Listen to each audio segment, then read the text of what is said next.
Niin mikä sun nimi olikaan? Erkki. Erkki, joo. Oot sä kauan sä oot ollut Suomessa? 3 vuotta. Joo. Missä sä asut täällä? Kontolassa. Joo.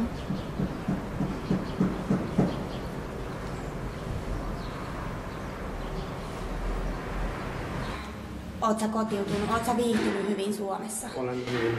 Joo. Niin ootko sä lukenut koulussa suomea vai miten puhut niin? En minä. Katsonut. Venäjän aikana katsosin Suomen televisio. Sitä on opittu. Töitä on paljon. Töitä on paljon, joo.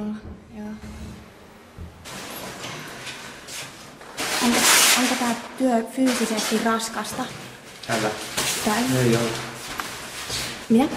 Ei ole. Joo. Mutta mikä täällä on hyvin? Mitkä asiat on hyvin?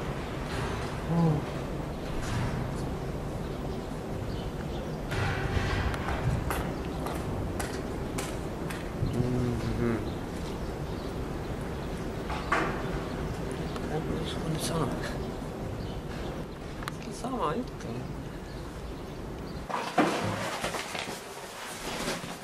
Millainen sun niin kun normaali päivä on? Sillä keskimäärin, tai mitä sä teet? Mä tietokoneen.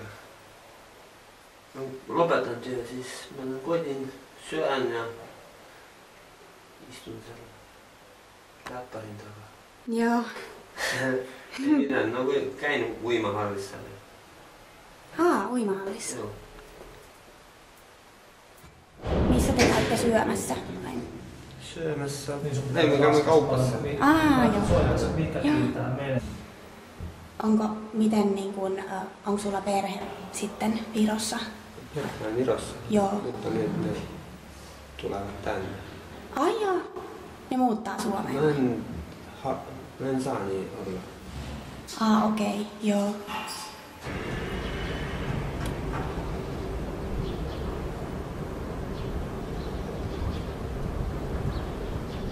Oletko sä opiskellut mitä? Olen käynyt. Joo. 1 vuotta jäi käydä yli. No se on ylikoulu. Yliopistossa olen käynyt. Joo. 1 vuotta jäi vielä käydä, siis olisin lopettanut. Mutta mä kävisin töissä ja koulussa.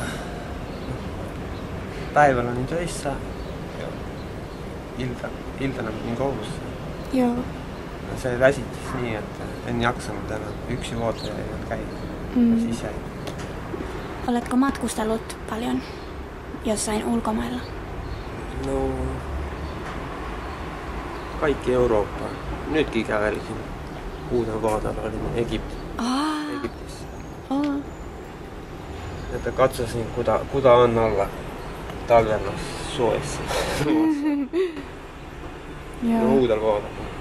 Kaikki kerrat olen ollut Virossa. Joo. Mutta oli hyvä.